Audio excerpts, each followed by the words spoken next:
নমস্কার বন্ধুরা, অবিশ্বাস্য সত্য চ্যানেলে আপনাদের সকলকে জানাই স্বাগত। আজকের বিষয়টি হতে চলেছে খুবই গুরুত্বপূর্ণ একটি বিষয়ের উপর নির্ভর করে। হ্যাঁ বন্ধুরা, তাই ভিডিওটা আপনারা প্রথম থেকে শেষ অবধি দেখুন এবং নিজেদের উপকারগুলি জেনে নিন। আমার আলোচিত বিষয় হলো রাশিফল, এবং আমি অন্যান্য রাশি নিয়েও আগে আলোচনা করেছি। কি করলে ঠিক হবে, কি করলে ঠিক হবে না, এবং কোন মন্ত্র জপ করলে আপনারা এবছরে ভালো ফল পেতে পারেন, আমি সেই বিষয় নিয়েই আলোচনা করেছি। সুতরাং আজকেও আমি একটি রাশি নিয়ে আলোচনা করতে চলেছি। সেই রাশিটির নাম হলো সিংহ রাশি। হ্যাঁ বন্ধুরা, সিংহ রাশি। আপনি যদি সিংহ রাশির ব্যক্তি হয়ে থাকেন তাহলে ভিডিওটা আপনার কাছে হতে চলেছে খুবই গুরুত্বপূর্ণ একটি বিষয়। হ্যাঁ বন্ধুরা, এবং আপনি যদি জেনে থাকেন যে আপনার কোনো আত্মীয় পরিজন বা কোনো বন্ধুবান্ধব সিংহ রাশির জাতক জাতিকা, তাহলে আপনি তার কাছে ভিডিওটি অবশ্যই শেয়ার করুন, নিজেও জানুন, অপরকে জানার সুযোগ করে দিন। হ্যাঁ বন্ধুরা, আজকে আমি সিংহ রাশির বিষয়ে এমন কিছু কিছু তথ্য দিতে চলেছি যেগুলি শুনলে আপনি অবাক হয়ে যাবেন। তাহলে আসুন আমরা এই বিষয় নিয়ে আলোচনা করে নিই।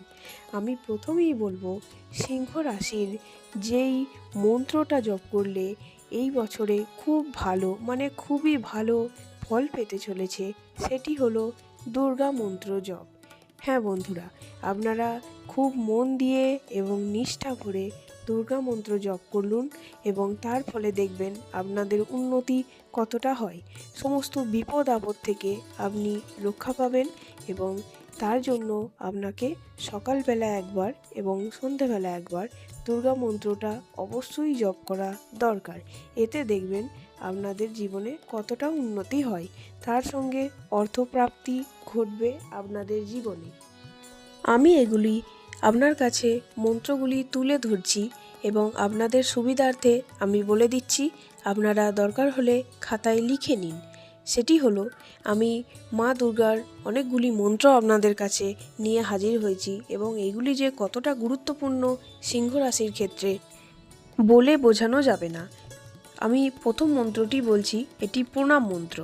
সেটি হলো, সর্বমঙ্গলা মঙ্গলে শিবে সর্বার্থ সাধিকে শরণ্যে ত্র্যম্বকে গৌরী নারায়ণী নমস্তুতে। হ্যাঁ বন্ধুরা, আমি আর একবার বলছি মন্ত্রটা, আপনারা খাতায় লিখে নিন। সর্বমঙ্গলা মঙ্গলে শিবে সর্বার্থ সাধিকে শরণ্যে ত্র্যম্বকে গৌরী নারায়ণী নমস্তুতে। এবং বীজ মন্ত্রটি হলো, এটি খুবই শক্তিশালী মন্ত্র, এবং আপনারা যখন পুজো করবেন এই মন্ত্র দিয়ে আপনারা পুজো করবেন এবং ঠাকুরের পায়ে ফুল নিবেদন করবেন। সেটি হলো, ওং হ্রিং দুং দুর্গায় নমঃ।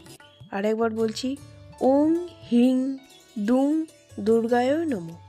এটি দিয়ে আপনারা পুজো করবেন।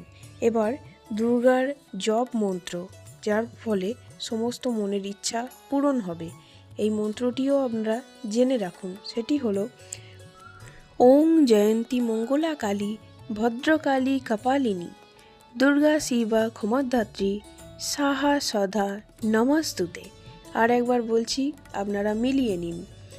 ওং জয়ন্তী মঙ্গলা কালী ভদ্রকালী কপালিনী দুর্গা শিবা ক্ষমাদাত্রী সাহা সদা নমস্তুতে। এই মন্ত্রটি আপনারা বলবেন, দেখবেন সমস্ত মনের ইচ্ছা পূরণ হবে। এবার আমি পুষ্পাঞ্জলি মন্ত্রটা বলছি। সেটি হলো, ওং এষ সচন্দন পুষ্প বিল্ব পত্রাঞ্জলি ওং হ্রিং দুং দুর্গায় নমঃ। আরেকবার বলছি, ওং এষ সচন্দন পুষ্প বিল্ব পত্রাঞ্জলি ওং হ্রিং দুং দুর্গায় নমঃ। এই মন্ত্রটা জপ করলে আপনাদের দেখবেন অনেকটা উন্নতি লাভ হবে। এবার আমি বলছি কিভাবে আপনারা এটা জপ করবেন। আমি একটা নিয়ম আপনাদের বলে দিচ্ছি, সেটা দেখুন। যদি নাও পারেন আপনারা সকালবেলা একবার করলেও হবে, আর সন্ধেবেলা একবার বললেও হবে। সেটি হলো, আমার যে নিয়মটা আছে সেটা বলে দিই। 108 বার বা যতটা সম্ভব নিয়মিত এই মন্ত্রগুলি উচ্চারণ করলে মা দুর্গার আশীর্বাদ পাওয়া যায়, এটাই আমাদের সকলের বিশ্বাস। এবং এর ফলে আপনারা অনেকটা উন্নতি করতে পারবেন। এবং আমি আরও কিছু তথ্য আপনাদের বলি, সেটি হলো উন্নয়নের দিক থেকে আপনারা যদি এই বছরে বাড়ি করতে চান তাহলে খুব শুভ। তার জন্য একটি মাস আমি বলে দিচ্ছি, সেটি হলো বৈশাখ মাস। এই বৈশাখ মাসে যদি আপনারা বাড়ি নির্মাণ কাজ শুরু করেন তাহলে দেখবেন আপনাদের কিন্তু গৃহে অর্থ উন্নতি হবে, তার সাথে ঝগড়া কলহ এসব কিছু হবে না, বাস্তু দোষ সমস্ত কিছু মিটে যাবে। এবার আমি সিংহ রাশির ব্যাপারে কিছু খারাপ তথ্য দিতে চলেছি, কারণ মানুষের জীবন খারাপ ভালো এই দুটো দিক থেকেই সৃষ্টি হয়। তাই আমি খারাপ দিকগুলিও আপনাদের জানিয়ে দিতে চলেছি, কারণ এগুলো যদি আপনারা জেনে থাকেন আগে থেকে আপনারা সচেতন হতে পারবেন। সেটি হলো, আপনারা ভুল করেও কোনো মানুষকে বিশ্বাস করবেন না, কেননা মানুষ কিন্তু খুবই লোভী একজন ব্যক্তি। তারা আপনার কাছ থেকে সমস্ত কিছু জিনিস জেনে নিয়ে আপনারই ক্ষতি করার চেষ্টা করবে।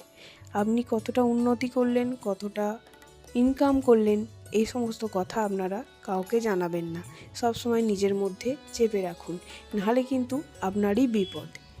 এবং আরেকটি কথা হলো, কেউ যদি আপনার সঙ্গে ঝগড়া করতে আসে আপনি কিন্তু শান্ত মাথায় সেই জিনিসটাকে ভালো করে আগে বুঝবেন, কিন্তু ঝগড়া করবেন না, কারণ এই জিনিসটা কিন্তু আপনার ক্ষেত্রে অনেকটা অসুবিধাজনক হতে পারে, যেটা ভবিষ্যতে খারাপ ফল হিসাবে দাঁড়াতে পারে।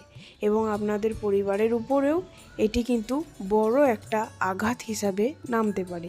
তাই এই জিনিসগুলি থেকে আপনারা একটু দূরে থাকুন। এরকম নানা তথ্য আমার চ্যানেলে আপনারা পেয়ে যাবেন। আমার চ্যানেলটি আপনারা সাবস্ক্রাইব করে রাখুন, দেখবেন সমস্ত নতুন নতুন আপডেট আপনার কাছে পৌঁছে যাবে। এরকম নানা ভিডিও দেখতে আমার চ্যানেলটি আপনারা সাবস্ক্রাইব করে দিন। ভালো থাকুন, সুস্থ থাকুন, ধন্যবাদ।